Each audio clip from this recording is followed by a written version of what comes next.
अगला टॉपिक क्या है, हुक्स लॉ। देखो अभी तक हम लोग स्ट्रेस के बारे में पढ़ चुके हैं, स्ट्रेन के बारे में पढ़ चुके हैं। पहले मैं फॉर्मूले लिख देता हूं दोनों के। स्ट्रेस का फॉर्मूला क्या होता है, stress equal to restoring force per unit area. Stress का मतलब है फोर्स, जो रिस्टोरिंग फोर्स उस वायर के अंदर या उस मटेरियल के अंदर डेवलप हो रहा है, वो डिवाइडेड बाय उस मटेरियल का या उस वायर का क्रॉस सेक्शनल एरिया। स्ट्रेस का फॉर्मूला क्या होगा, restoring force per unit cross sectional area, ठीक है ना, एफ बाई ए। और स्ट्रेन का फॉर्मूला क्या होता है, स्ट्रेन का फॉर्मूला होता है डेल्टा एल अपॉन एल। मान लो कि फोर्स अप्लाई करने से वायर की लेंथ इंक्रीज हो रही है, कोई सिलेंड्रिकल वायर है और उसके ऊपर आप फोर्स अप्लाई कर रहे हो, तो फोर्स अप्लाई करने से क्या होगा, उसकी लेंथ इंक्रीज होगी। तो कितना लेंथ उसकी इंक्रीज हो रही है डिवाइडेड बाई इनिशियल लेंथ कितनी है, इसी को हम क्या बोलते हैं, स्ट्रेन बोलते हैं। अब ये हुक्स लॉ क्या है, इसको ध्यान से समझना, काफी इंपॉर्टेंट है ये। यहाँ पे हमने एक वायर दिखा रखा है और उस वायर से कुछ वेट लटकाया हुआ है। यहाँ पे एक स्केल लगा दिया ताकि इसकी लेंथ में कितना इंक्रीमेंट होगा उसको हम मेजर कर पाए, क्योंकि वेट लटकाएंगे तो वायर खींचेगा और उसकी लेंथ इंक्रीज होगी, तो उसकी लेंथ कितनी इंक्रीज हो रही है उसको हम इजीली मेजर कर पाएंगे इस स्केल पे रीडिंग देख के, ठीक है। अब देखो यहाँ पे हमने क्या किया, यहाँ पे इस वायर से एक सिलेंड्रिकल वायर है जिससे कुछ वेट लटकाया हुआ है। हम पहले मिनिमम वेट लटकाएंगे, यहाँ पे क्या रखेंगे, मिनिमम वेट, और धीरे धीरे उस वेट को इंक्रीज करते जाएंगे और चेक करेंगे कि उससे स्ट्रेस कितना बढ़ रहा है और स्ट्रेन कितना इंक्रीज हो रहा है। जैसे जैसे आप वेट इंक्रीज करते जाओगे, मतलब इसको खींचने वाला फोर्स इंक्रीज करते जाओगे, स्ट्रेस की वैल्यू बढ़ती जाएगी। बी एफ मतलब क्या है, रिस्टोरिंग फोर्स। और ये रिस्टोरिंग फोर्स जो इस वायर के अंदर डेवलप होगा, ये अप्लाइड फोर्स के ऊपर डिपेंड करेगा। जितना अप्लाइड फोर्स बढ़ाते जाओगे, वेट बढ़ा के जितना अप्लाइड फोर्स बढ़ाते जाओगे, रिस्टोरिंग फोर्स ऑटोमेटिकली बढ़ता जाएगा, क्योंकि रिस्टोरिंग फोर्स हमेशा अप्लाइड फोर्स के बराबर होता है। अगर परमानेंटली इस वायर के अंदर डिफॉर्मेशन नहीं आ रहा है, तो परमानेंटली अगर ये खींच नहीं रहा है, तो जो अप्लाइड फोर्स है और जो रिस्टोरिंग फोर्स है वो बराबर होते हैं। तो जैसे जैसे आप वेट बढ़ाते जाओगे, क्या चीज बढ़ती जाएगी, रिस्टोरिंग फोर्स बढ़ता जाएगा, और रिस्टोरिंग फोर्स बढ़ने की वजह से स्ट्रेस की वैल्यू बढ़ती जाएगी। अब साइमल्टेनियसली एक और एक्टिविटी हो रही होगी, वायर खींचता जा रहा होगा, और अगर वायर खींचेगा तो इसकी लेंथ में इंक्रीमेंट होता जाएगा, यानी कि डेल्टा एल भी यहाँ पे इंक्रीज हो रहा होगा। यानी कि अगर आप वेट को बढ़ाते जाओगे तो वायर ज्यादा ज्यादा और ज्यादा खींचेगा, और उसकी वजह से स्ट्रेन की वैल्यू कंटिन्यूअसली इंक्रीज होगी। डेल्टा एल इंक्रीज होगा ना, तो इससे स्ट्रेन बढ़ेगा। इसका मतलब यह है कि जैसे जैसे आप स्ट्रेस को इंक्रीज करते जा रहे हो, वैसे वैसे स्ट्रेन बढ़ता जा रहा है, ठीक है। सिंपल सी बात है, अभी स्ट्रेस को बढ़ाएंगे क्योंकि फोर्स बढ़ा रहे हैं, फोर्स बढ़ाएंगे तो स्ट्रेस बढ़ेगा, और स्ट्रेस बढ़ने से वायर खींचेगा तो डेल्टा एल भी बढ़ेगा, जिससे स्ट्रेन बढ़ता जाएगा। इसका मतलब दोनों डायरेक्टली प्रोपोर्शनल है। स्ट्रेस और स्ट्रेन क्या होते हैं, दोनों डायरेक्टली प्रोपोर्शनल होते हैं। बस इसी को हम बोलते हैं हुक्स लॉ, कि जब भी आप किसी मटेरियल के ऊपर आप लोड अप्लाई करते हो, उसके ऊपर फोर्स अप्लाई करते हो, उसको खींचते हो या कंप्रेस करते हो, तो उसमें जो स्ट्रेस डेवलप होगा और उसमें जो स्ट्रेन डेवलप होगा, वो दोनों डायरेक्टली प्रोपोर्शनल होंगे। स्ट्रेस बढ़ाओगे तो स्ट्रेन बढ़ जाएगा, स्ट्रेस को कम करोगे तो स्ट्रेन भी कम हो जाएगा। इसका मतलब दोनों डायरेक्टली प्रोपोर्शनल है। जब भी आप ये प्रोपोर्शनलिटी सिंबल हटाते हो तो इसकी जगह एक कांस्टेंट लेना होता है हमको, तो यहाँ पे भी एक कांस्टेंट आएगा, इसको मैं ई से डिनोट कर रहा हूँ। यहाँ पे ये जो कांस्टेंट है इसको हम बोलते हैं modulus of elasticity. Modulus of elasticity ये क्या चीज है भाई, तो अलग अलग टाइप के जो मटेरियल्स होते हैं उनके लिए इस कांस्टेंट की वैल्यू अलग अलग होती है, और ये वो टर्म है जो आपको ये बताती है कि कोई भी मटेरियल कितना इलास्टिक है।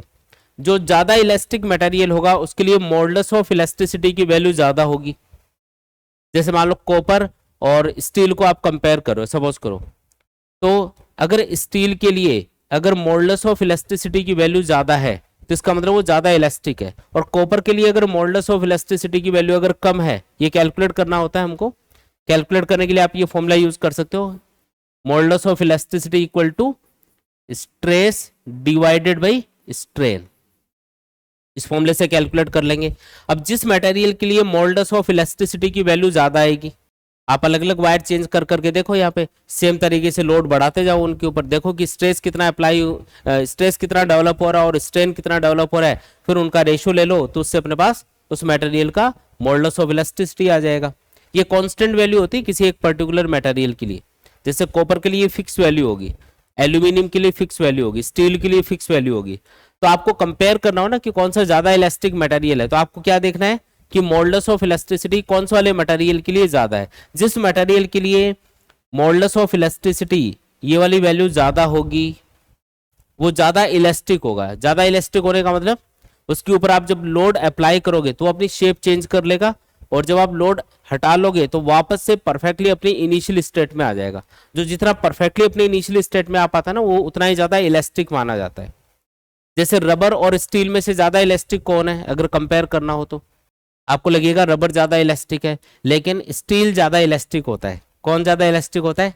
स्टील। क्यों? क्योंकि रबर को आप खींचोगे और जब छोड़ोगे तो वापस से वो अपनी इनिशियल स्टेट में नहीं आता, थोड़ा सा खिंचा हुआ ही रह जाता। वो जो रबर होता है ना, रबर बैंड होता है, आप उसको 5 बार ऐसे खींचो, आप देखोगे कि उसकी साइज थोड़ी सी बढ़ गई, वो परमानेंटली डिफॉर्म हो गया। जबकि स्टील होता है ना, स्टील को जब आप खींचते हो, जब उस पर लोड अप्लाई करते हो और जब लोड को हटा लेते हो तो वापस अपनी इनिशियल स्टेट गेन कर लेता है। वो स्टील का जो वायर है वो अलग बात है, उसके ऊपर ज्यादा लोड लटकाना पड़ता है उसको खींचने के लिए, तो वो तो अलग बात होगी। लेकिन परफेक्टली अपनी इनिशियल स्टेट में ज्यादा आने की अपनी इनिशियल स्टेट में आने की टेंडेंसी ज्यादा किस में होगी? स्टील के अंदर होगी। इसलिए स्टील ज्यादा इलास्टिक माना जाएगा रबर की कंपैरिजन में। याद रखना, ये इलास्टिसिटी का मतलब ये मत समझना कि ये ज्यादा खींचता है वो ज्यादा इलास्टिक है। अरे इलास्टिक का मतलब वो नहीं है कि ज्यादा खींच रहा है, सर देखो रबर इतना खींच गया, स्टील तो इतना सही खींचा, तो ज्यादा इलास्टिक तो रबर है। नहीं, इलास्टिसिटी का मतलब है वापस से अपनी इनिशियल स्टेट को गेन करने की प्रॉपर्टी किसमें ज्यादा है, वो ज्यादा इलास्टिक है। ठीक है, ये बात समझ में आ गई। कौन सा मटेरियल कितना इलास्टिक है ये किससे पता चलेगा? ये मॉडुलस ऑफ इलास्टिसिटी से पता चलेगा। जिस मटेरियल के लिए मॉडुलस ऑफ इलास्टिसिटी ज्यादा होगा वो ज्यादा इलास्टिक माना जाएगा।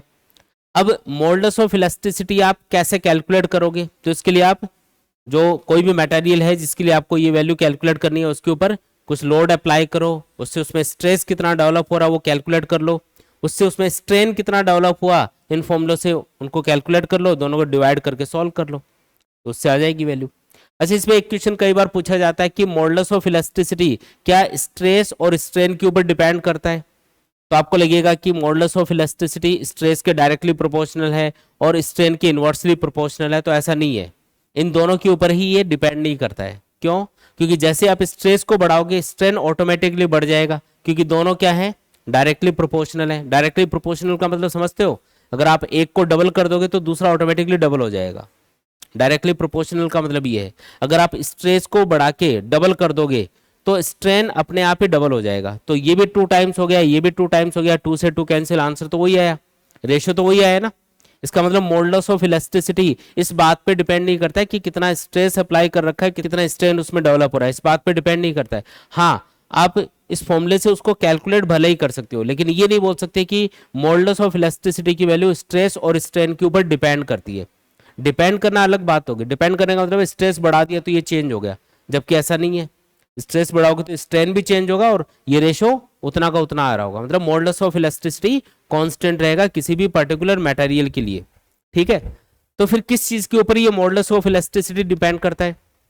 तो ये डिपेंड करता है मटेरियल के ऊपर कि कौन सा मटेरियल आप यूज कर रहे हो सकता है कि आप स्टील यूज कर रहे हो, आप हो सकता है रबर यूज कर रहे हो सकता है कॉपर यूज कर रहे हो, कोई कंक्रीट यूज कर रहे हो, कोई भी चीज हो सकती है। तो उस मटेरियल के ऊपर इसकी वैल्यू डिपेंड करती है, मॉडुलस ऑफ इलास्टिसिटी की वैल्यू।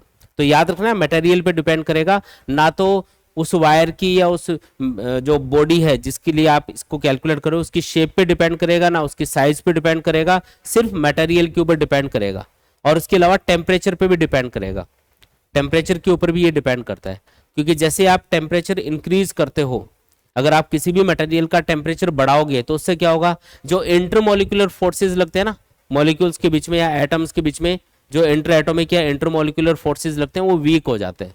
आप याद रखो इस चीज को कि जब भी आप किसी मटेरियल को गर्म करते हो तो उसके जो एटम्स या मॉलिक्यूल्स उनके बीच में लगने वाला जो इंटरमोलिकुलर फोर्स है वो वीक होता है उससे।